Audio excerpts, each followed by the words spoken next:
One of the most common mistakes is figuring out how to acquire your customer. 90% of SaaS startups fail for one main reason. The main reason that SaaS startups fail is because they don't know how to acquire customers. But this is the main reason that they're failing and having difficulties. Hi, my name is Jihad, and I've invested and operated over a dozen startups as a fractional CTO and CPO. Also, I'm the CEO of Liberate Labs. I worked at Amazon as a technical program manager and managed million-dollar products on million-dollar teams. So in this video, I'm going to cover 7 of the most common acquisition mistakes that I see the founders that I work with and also other startups that I study. And I'm going to share them with you so that you can avoid these mistakes before it's too late. Mistake number 1. And this is the most common mistake, honestly, that I've seen all the founders I've worked with. I've had founders willing to sell their car, trying to help pay for building their SaaS. And honestly, I had to tell them, no, I'm not going to build your SaaS. The main reason is that they haven't validated that they're building something that people want. Building something that no one cares about is the most common mistake that I've seen SaaS founders make. They feel very empowered, very passionate that this is the problem that everyone will be bringing out their wallets to pay for. However, this is just their perspective. And ultimately, when you go into the market and you ask, do you want to pay for it? They're going to be like, no. The biggest strength and weakness of startup founders is their conviction. On one hand, that conviction is what pushes you through, build a company and grow it and work day and night for it. But that same conviction also creates a bubble. That bubble means that you are only just looking for internal feedback that validates that you're going in the right direction. However, the more important thing at these early and even mid-stage startups is to find feedback that is contrary to your perspective. It challenges that, are you actually building the right thing? Are you actually going in the right direction? And while it's difficult pill to swallow in the beginning, it's the medicine that's going to keep you making sure your company is healthy in the long run. You don't need people that say they want your product. You need people to say they are going to pay for your product. And those are very different things, especially when you're consulting with your friends and your family. They may not have the heart to tell you that, you know what, I'm not going to pay for this. But, saying that, this is interesting, this is awesome, or this is cool, that's much easier feedback to give than the feedback that actually, I'm not going to pay $5 a month for your product. So what we need you to do when it comes to dealing with the largest mistake upfront is validating with external feedback, not just with your friends and family, but with strangers. Are they willing to pay for your product? Because if they're willing to pay for it, that means it's solving a real problem and it's something they really need, not if that they simply want it or find it interesting. Mistake number 2, they underprice their product. SaaS founders are desperate for customers, and I get it. You want to just get people into your product as quickly as possible. However, underpricing your product to get customers is like shooting yourself to get into the hospital. It means that at the end of the day, you have achieved the goal, but at what cost? Undercutting your competitors is not a long-term business strategy. What you do is you underprice yourself to get a few customers, and ultimately, either you are able to deliver on your value or you're not. However, you have now underpriced yourself in the market. And the math is simple. If your ticket price is less, then that means you have to sell more. And selling more requires you to be able to do your acquisition even more effectively. Now, if you're selling low to fix your acquisition strategy, you've not actually solved the core of the problem, which is that, are you delivering value in a 10x kind of way that people are willing to pay 10 times more for? And that is the real problem you're trying to solve. You can lower your prices. I'm not saying that there's anything wrong with providing competitive options, right?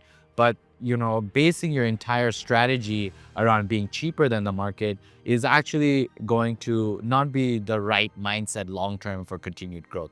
Because ultimately, you will find out that competitors are priced there for a reason.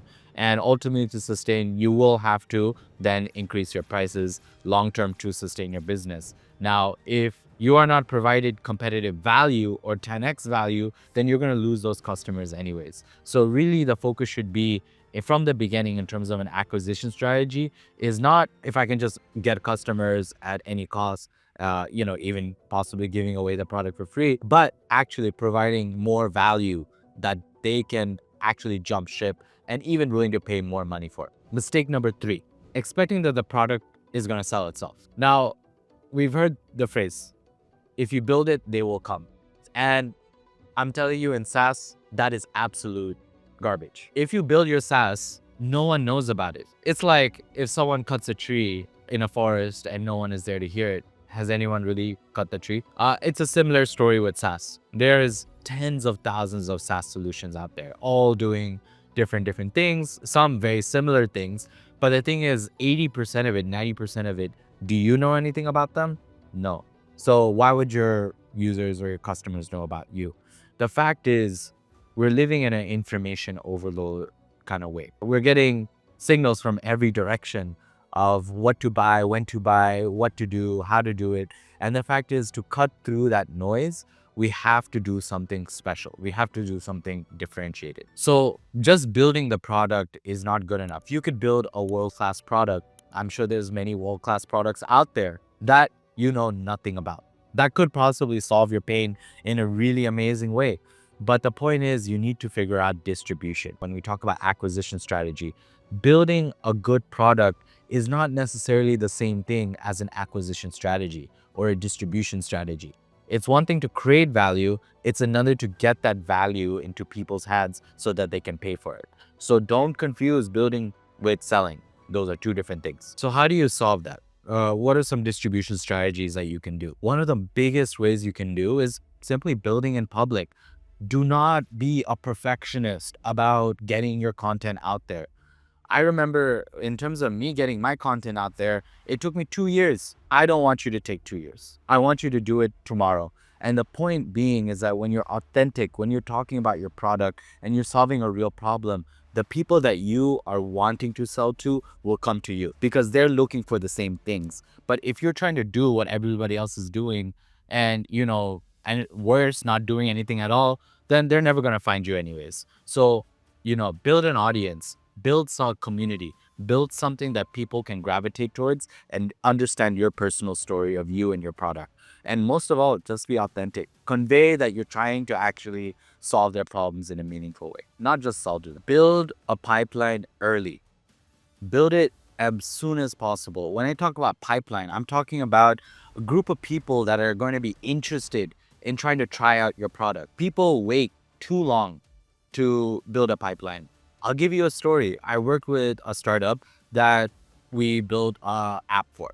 And, during building the app, my feedback was start engaging the market, start getting people on a wait list and start basically getting them interested in what we're building. They told me that they're going to wait for the app to be built first. So we waited.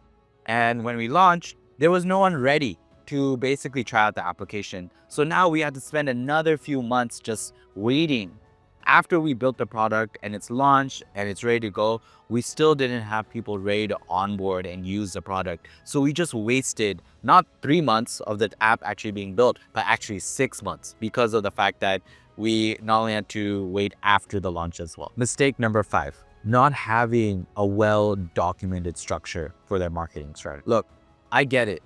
We're lean, we're mean, we're fast. We're not gonna be taking a bunch of documentation and writing pages and pages of strategy. I think that's completely useless. But you do need some concrete thoughts on who you're serving, who your market is, and your plan. If that is not documented or clarified in a specific kind of way, then your team or whomever you're working with, and even yourself, will just be shooting in the dark. One thing I've created was a product marketing canvas. This is something that the industry standard is using to identify exactly who their target audience is, what is their product category, and what are the previous ways of doing things, and then what is the future way of doing things with the capabilities and features provided by your product. If you're not clear on that messaging, on that positioning, then everything else and how you communicate, how you build your website, how you build your product will be confused. And so if you are confused about your product, then I guarantee you your customers or your prospects will too. Mistake number 6, scaling too early. Now, you may actually have some traction. You may have some people interested, but then people and founders particularly can get extremely excited. And then they try to push growth at all means, at all costs. But there is one huge risk, and that is if you haven't fixed your retention problem, then growing your SaaS or getting more people into the door doesn't matter. If you are bringing them into the door, you're expending all this effort to get them into your house, but they're just going through the back door anyways the next moment, then it really doesn't matter how many people you bring in because they're all leaving anyways. Retention is going to be the force multiplier of your growth, okay? Let me repeat that. Retention is the force multiplier of your growth as a company. Every time, if you're getting one person in and one person out, your growth is zero. But for every one person that you're bringing in and you're retaining at least half of them, then that means you can grow over that 50% retention month over month, week over week. So the main thing is that it's not just looking at bringing people in the door. You should actually, at the earliest stages and even beyond, really figure out like, how do you actually keep people in your product? And that is actually cheaper than acquiring new customers. For a customer, every customer that you retain more, if you are going to lose them, is the same thing as bringing a new customer in. Ultimately, you're talking about net growth, and you want to ensure that as people come in, they're reliably staying in your company before you're dealing with bad reviews, bad sentiment. And once you've left a bad impression, that's it. They're not going to come back. So your reputation, your product, your retention, your customer happiness, customer success, you need to be able to prioritize early on. And that feedback, that data is going to help you over the entire lifetime of your company. And so let's talk about the last mistake. And this is actually kind of similar to mistake number 6, not thinking about renewals, specifically customer expansion as well. On day one, you need to think about what is it going to take for the customer not to just get one-time value, but reoccurring value. Okay, we want them to get more and more and more value through your services. And so if you're setting it up as like a one-time hit, a one-time wonder, and you're not prepared to have that discussion about, hey, let's renew it, let's expand the contract, let's do more things, right? Then by the time it's too late, you won't be able to actually recover in time to retain the revenue. We cannot neglect customer success and renewals. We need to think about that from the beginning. As I mentioned before, it's easier to just retain the customers you have and make them happy and expand on that than to just try and get new customers. So make sure your priority is clear. When talking about customer acquisition, the secret is, if you have customers, those are the best customers to actually provide value to because they've already committed, they're already engaged. So you want to actually appeal to them first. A dollar in hand is better than a dollar that you're anticipating in some random future. And so the goal is for you to ultimately acquire SaaS customers. If you've addressed these 7 most common mistakes, I promise you, you're going to be able to do something much better than 99% of other SaaS startups. So make sure you implement these in your businesses early on so you don't have to face these acquisition issues or growth issues later on. In the description, I linked a tool to help you start your positioning work right now so that you can start thinking about how to make sure that your foundations of your acquisition is so concrete and clear that you, your team, and your customers will be able to understand so clearly what you are about. So make sure you take a look at that tool below. In the next video, we're going to talk about customer acquisition. And this is a whole series on actually acquisition strategies. And the goal is to give you all the insights of the ways that world-class SaaS thinks about acquisition costs and how to optimize them. So if you don't want to miss the next videos, make sure you subscribe to the channel and press the bell icon so you get notified of future uploads.